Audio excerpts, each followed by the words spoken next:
큰 은혜에 반응하라 라는 제목으로 오늘 주신 말씀 전하겠습니다. 오늘 말씀을 보면 32절에 믿는 무리가 한 마음과 한 뜻이 되어 모든 물건을 서로 통용하였다고 누가가 증언합니다. 그리고 밭과 집 있는 자는 팔아 그 판 것의 값을 가져다가 사도들의 발 아래에 둡니다. 그리고 35절을 보면 사도들이 각 사람의 필요에 따라 나누어 주었다고 성경에 기록되어 있습니다. 여기서 오해가 생기는 것이 있습니다. 어떤 분들은 성경을 보니 공동재산을 가지고 공동으로 살았구나. 성경은 민주주의가 아니라 공산주의를 지지하는구나 생각할 수 있습니다. 하지만 본문에서 말하고 있는 것은 민주주의나 공산주의 이념이 아니라 예수 그리스도의 진리에 대한 사람들의 반응을 이야기하고 있는 것입니다. 오늘 본문의 표면적으로 드러난 모습을 보면서 우리도 사도행전에 나온 것처럼 살아야 한다. 이렇게 생각하고 오렌지 한인교회 모든 성도님들이 갑자기 오늘부터 우리는 사도행전 4장 32절에서 37절에 나오는 말씀대로 우리도 모든 물건을 통용하고 집 팔고 밥 팔고 비즈니스 팔아서 다 같이 나눠 쓰자 라고 이렇게 말씀하시면 저야 너무 좋지요. 왜냐하면 저는 사랑밖에 팔 것이 없거든요. 제가 가진 것 팔아봐야 뭐 얼마나 나오겠습니까? 그런데 우리가 오늘 본문을 통해서 자세히 보기 원하는 것은 오늘 사도행전 말씀에 나오는 사람들의 삶을 움직이는 원동력입니다. 이 사람들이 물건을 통용하고 자신의 재산을 팔게 할 수 있는 이유가 무엇인지 알아보기를 원합니다. 다시 오늘 본문 32절을 보면 믿는 무리가 한 마음과 한 뜻이 되어 모든 물건을 서로 통용하고 자기 재물을 조금이라도 자기의 것이라 하는 이가 하나도 없더라 라고 기록되어 있습니다. 32절을 보면 대부분의 사람들의 눈이 모든 물건을 서로 통용하고 자기 재물을 조금이라도 자기 것이라 하는 이가 하나도 없더라 라는 구절로 향합니다.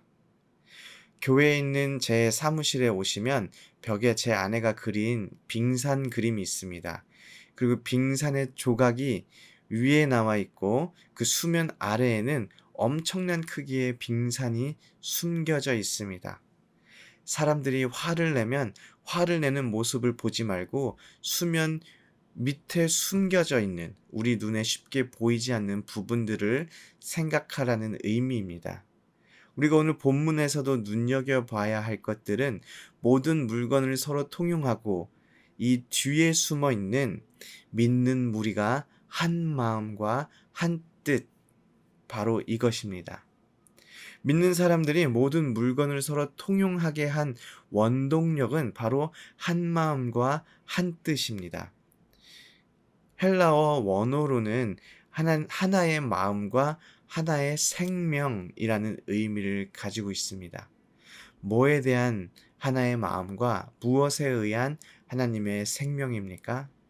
33절에 사도들이 큰 권능으로 주 예수의 부활을 증언하니 무리가 큰 은혜를 받아 라고 기록되어 있습니다.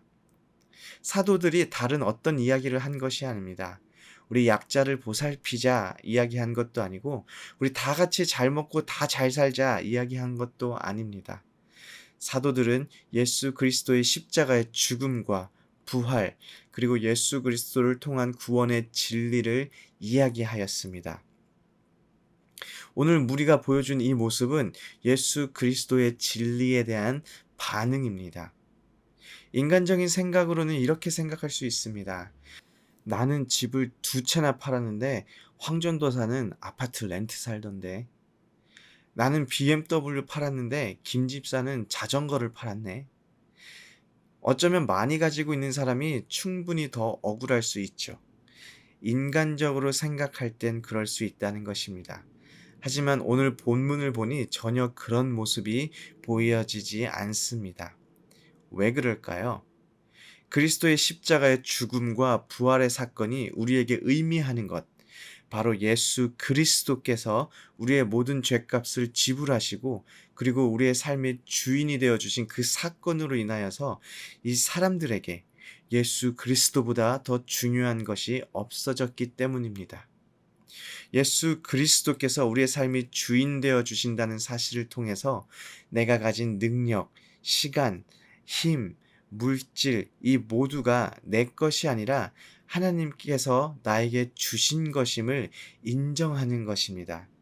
그래서 하나님께서 우리에게 맡겨주신 시간, 능력, 힘, 물질을 하나님을 섬기고 하나님의 공동체를 섬기며 세워나가는 것에 아낌없이 사용하는 것입니다. 우리는 어쩌면 너무 쉽게 예수 그리스도가 우리의 삶의 주인이라는 고백을 하는 것 같습니다. 저 역시도 그렇습니다. 예수 그리스도가 나의 삶의 주인임을 고백합니다. 그리고 하나님을 위해 나의 시간과 에너지를 사용하는 것에 주저함이 없습니다. 또 가끔씩 억울하고 화가 나고 내 권리를 주장하고 싶을 때에도 하나님과 공동체를 위해서 나의 감정 또한 나의 것임이 아님을 고백할 때가 많이 있습니다. 그런데 물질에 관련되면 주춤하게 됩니다. 예수 그리스도께 완전하게 내어드리지 못한 저의 영역이 물질이기 때문입니다. 누가복음 18장을 보면 부자 청년이 예수님 앞에 나아옵니다. 이 청년은 영적인 것에 고민을 많이 했던 청년 같습니다. 예수님께 이 청년이 내가 무엇을 해야 영생을 얻을 수 있습니까? 물어봅니다. 그리고 자신이 계명을 다 지켰음을 예수님께 말합니다. 이제까지 계명을 다 지키고 살아왔음에도 영생에 대한 확신이 없었죠. 예수님께서 청년을 보고 이렇게 말합니다. 22절에 예수께서 이 말을 들으시고 이르시되 내가 아직도 한 가지 부족한 것이 있으니 내게 있는 것을 다 팔아 가난한 자들에게 나누어 주라. 그리하면 하늘에서 보화가 있으리라. 그리고 와서 나를 따르라 하시니. 이 청년이 이 말을 듣고 근심하며 돌아갔다고 합니다. 바로 그 다음 장 19장에는 삭개오의 이야기가 등장하는데요. 예수님께서 여리고로 들어가는데 삭개오라고 이름하는 세리장이 예수님을 보기 위해 돌 무화과 나무 위에 올라갑니다.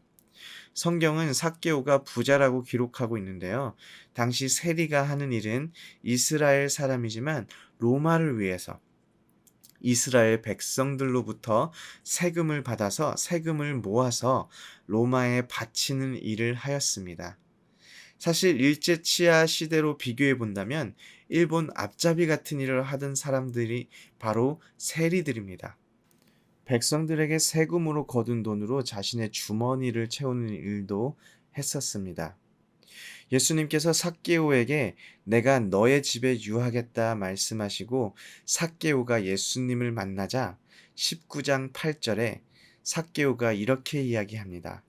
소유의 절반을 가난한 자들에게 주겠사오며 만일 누구의 것을 속여 빼앗은 일이 있으면 내 갑절이나 갚겠나이다. 청년과 삭개오의 차이가 무엇일까요? 누가복음 18장에 나오는 청년은 예수님을 선한 선생님이여 라고 부릅니다. 그런데 19장에 등장하는 삭개오는 예수님을 주여 라고 부릅니다. 청년에게는 예수님이 자신의 고민에 관련해서 좋은 가르침을 줄 수도 있고 아닐 수도 있는 선생님이지만 삭개오에게 있어서 예수님은 그 삶의 주인이 되어 주십니다. 예수님을 주인으로 모신 사람은 모든 재산을 팔아서 함께 나눠야 한다고 말하는 것이 아닙니다. 물론 그렇게 하고 싶으신 분이 계시다면 그렇게 하셔도 저는 말리지 않겠습니다. 오늘 말씀을 통해서 우리가 기억하기 원하는 것은 바로 이것입니다. 예수 그리스도의 십자가와 부활 사건은 우리에게 하나님께서 허락해 주신 큰 은혜입니다. 이 은혜에 우리는 예수 그리스도를 주님으로 모시는 그러한 삶으로 반응해야 합니다. 예수 그리스도를 주인으로 모신 삶은 달라져야 합니다. 우리가 천국 가는 것만 생각하고 예수 그리스도는 우리의 주인입니다 라고 고백하는 것은 진정한 의미에서 고백이 아닙니다. 우리의 삶의 모든 부분, 모든 영역에서 예수 그리스도께서 주인 되심을 인정할 때 예수 그리스도께서 우리의 주인 되시는 삶을 살아가는 것입니다.